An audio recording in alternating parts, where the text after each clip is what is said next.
Aloha, everybody, and welcome to Tiki Tuesday Talks. Stoked to be here for another edition. We got a really interesting conversation ahead, so let's bring the crew on. Hi, guys. Brian, tell us where you're calling in from. Hey, I'm Brian Evans, and I'm calling in from Brooklyn, New York. I run Sunday in Brooklyn and Rule of Thirds bar programs. Awesome. So rad. Claire. Hello. I am sitting in what was the dining room of my little bar and restaurant here in Brooklyn, New York, and is now slowly turning into a retail space.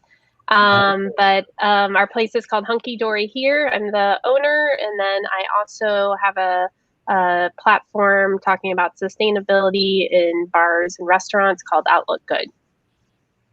Thanks for joining us. Thank you. Steva.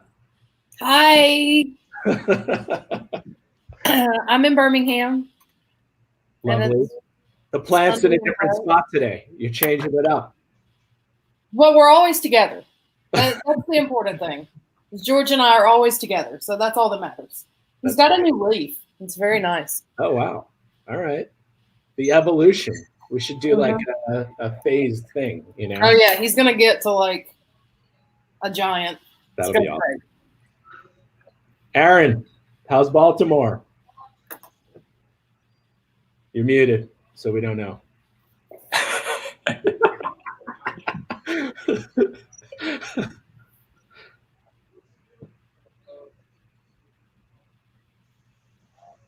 Awesome. There he is.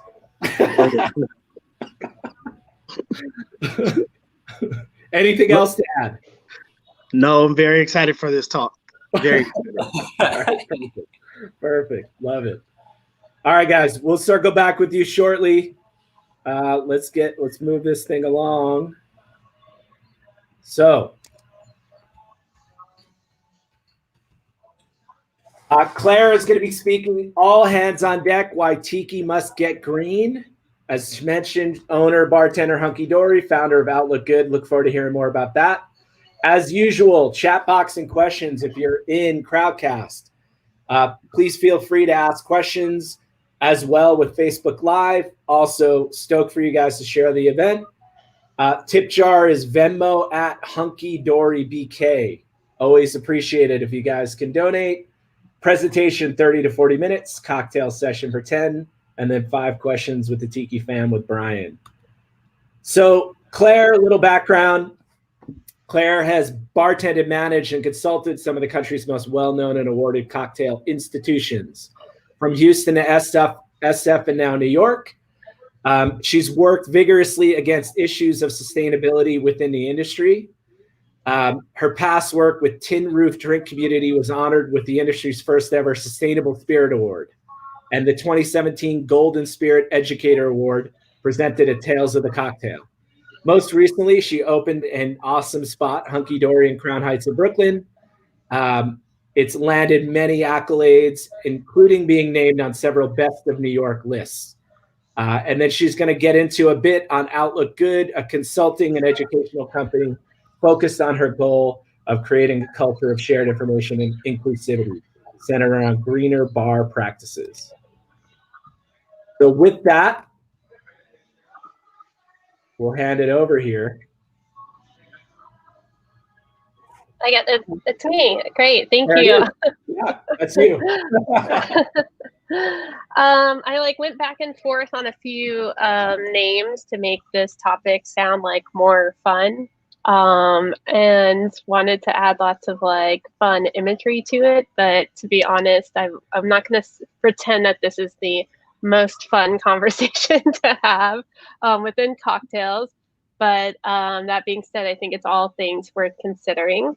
So that's me. I want to make sure I have the right. Yeah, there we go. So we're going to talk a little bit about the intersection of sustainability and tiki. And I hope that you all are seeing my screen. Yeah. So sustainability is like one of those really loaded words, loaded topics, especially when you think of it used in terms of an industry that's all buzzwords. So I just kind of wanted to break down like what I think, or several people think about when they think about sustainability. These are two images that are used in academic circles to talk about the way that sustainability interacts with different cultures and economics and people, of course, because we're a big part of that. On figure one, it is you kind of see sustainability in the center of this overlapping Venn diagram, and that's kind of like viewing sustainability as a balancing act between equity, economy, and the environment. But for myself, I think more along the lines of the second figure, which is the nested systems view of sustainability. And that more or less is like summed up by this idea that the environment is the containing system that we and all the systems that we're a part of and that we interact belong to. Societies and cultures exist within that. And then the economic structures that we involve ourselves with are products of those societies and our interactions with the environment. When I think about sustainability, I always try to think of these foundational concepts that I pulled from a very dorky book about teaching about sustainability in terms of social justice. And using these foundational concepts are things that is a lens that I always bring all of my decisions and choices back to, and making sure that everything I'm doing kind of is in reflection of these ideas. And I just wanted to touch on a few of them because I think in particular that they are really prevalent in the idea of tiki itself, which is a beautiful, usually results in these beautiful experiences and beautiful drinks. So I wanted to mention and define a few of them. So we have beauty, which is this quality that enhances life and contributes to well-being, which I think that we, as I just mentioned, can all, subscribe to as part of a big part of the tiki experience. Is this very like visual experience that we have when we're drinking and then partaking in it. Community, humans are part of the ecological, cultural, and social communities. Ethics, and I wanted to highlight this specifically, but we define ethics in this way as serving to guide human endeavors, and it's not just a topic for philosophy. So ethics in terms of real intentions that are followed by actions that back that up. And then systems. A system is an interdependent set of elements that form a complex whole. And I think that one's really important because we're going to talk about how all these things kind of piece together to form not just tiki, but interact with all the different economies and cultures and people and land that ultimately come together into our cocktail glass.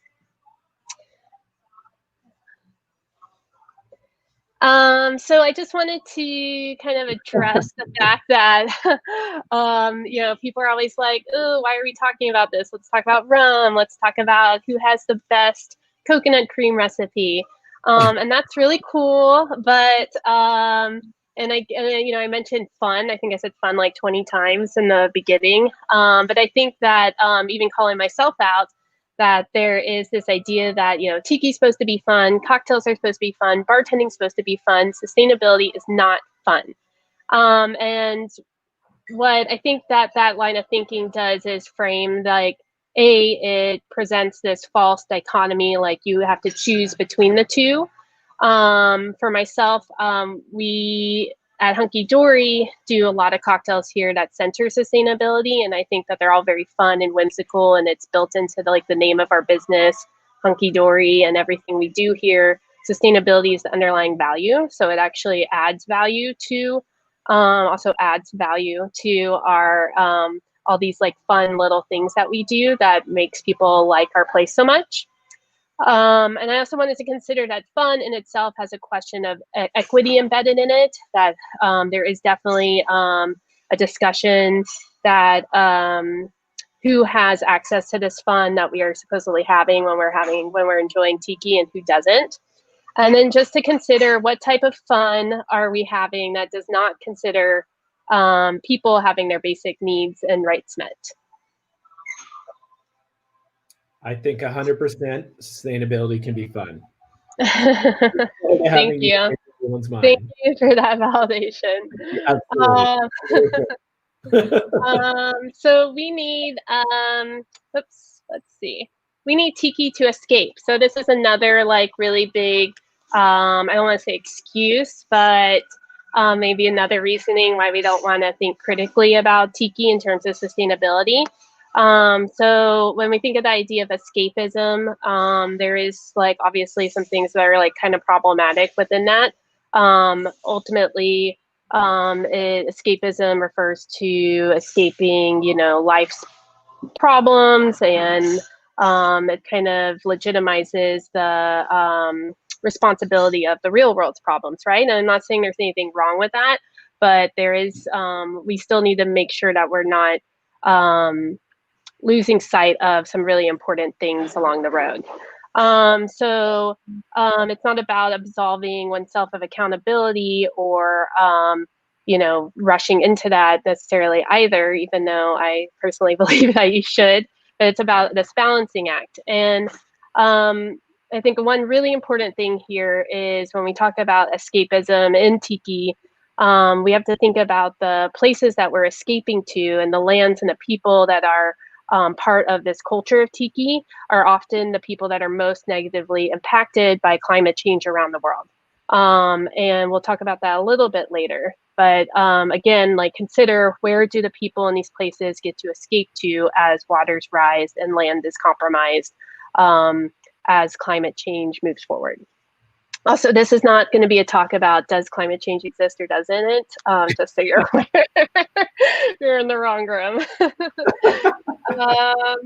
And then I think this is a big conversation, and it's funny because I was reading some articles that Kelsey and Ian had posted in reference to trash tiki and their shift to not using the word tiki. And there were some articles that were several years old, and some that myself and my business partner, Chad, were referencing too, and how people had, thought about this idea of colonialism in sustainability as like something that the tiki world had already come to terms with several years ago. And so I think that's a very specific viewpoint. But specifically, I think that it's, obviously something that we all need to be really critical about in terms of any type of engagement with capitalism and products and things like that. But specifically in tiki, and this talk is mostly focused on the ways that climate change intersects with the centering of whiteness as we engage with tiki. So these are some kind of concepts that I wanted to just highlight and flag for people that were tuning in. and why we're like bringing this into the conversation, because they all go hand in hand. And it's oftentimes thought about like, oh, let's silos climate change and not talk about social justice or climate justice or all these other human factors, when the truth is they all have to go hand in hand. So I'm going to run through them. Colonialism deprives people and places of value. It dehumanizes the supply chain. So not acknowledging all these different factors, especially when a big topic here is going to be agriculture. Tiki is agriculture, and ultimately agriculture is land and people. And to think about how we're interacting with them. Who does and does not profit money and power from Tiki? Whose perspective are we prioritizing when we talk about Tiki? And when we ignore these conversations, when we think about Tiki, or when we center whiteness in Tiki, it ignores that the people and cultures that we are idealizing are ultimately the people and cultures that hold many of the solutions that we need to fight climate change. And that could be their focus on community, folk knowledge, or traditions that are passed down generationally. But these are, these are the people that have been stewards of their land and our land long before we got here. And when we ignore or disregard and not center their presence in it, we're really not acknowledging that they have so much to offer in terms of contributing to this conversation. Totally. But by the way, if anybody's interested, we hosted Mariah Kunkel, who has a project she calls Pacifica Project, where we delved into a lot of that component of how do we look at colonialism with regard to Tiki, where do we go from here? So we're looking forward to like continuing to host that conversation. I think we'll probably have a follow-up coming up in the next couple of months as well. Which is really useful for people like us who are celebrating it but want to do it appropriately, want to respect the tradition, want to understand what is inappropriate, what is appropriate, how do we support those voices in that kind of element. Absolutely. And one on this slide particular, it's kind of doubling down on all of that as well. And there's one term here that I think really links that idea of colonialism and centering whiteness and sustainability, and that's the term extractive. When you have purely extractive relationships with certain cultures, peoples, and land, what do we call that? And I think that is, ultimately, like, we need to think about like what we are extracting, how we're extracting it, and then also what we're giving back to these cultures as well. Yeah. I mean, extractive as an idea is essentially the premise of colonialism, right? So exactly. Yeah. That was the answer to the question. I got it.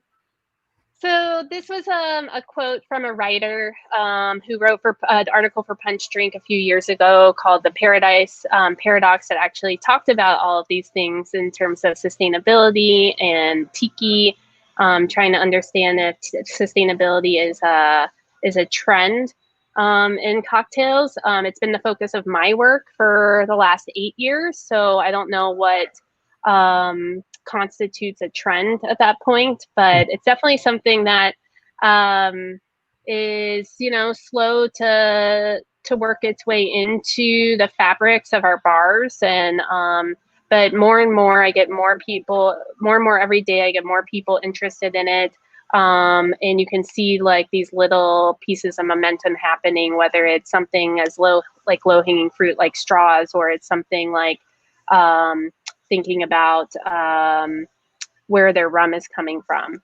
And I think this was a great quote, because it's, this Tiki is not responsible for these grave consequences, but it's neither exempt from them. Mm-hmm. And if we're selling an idealized version of paradise, inappropriate while actual paradise, is that inappropriate while actual paradise disappears? And so that's kind of like the underlying message behind this talk, and really behind everything I do when I think about cocktails. So quick question before we go on. Yeah.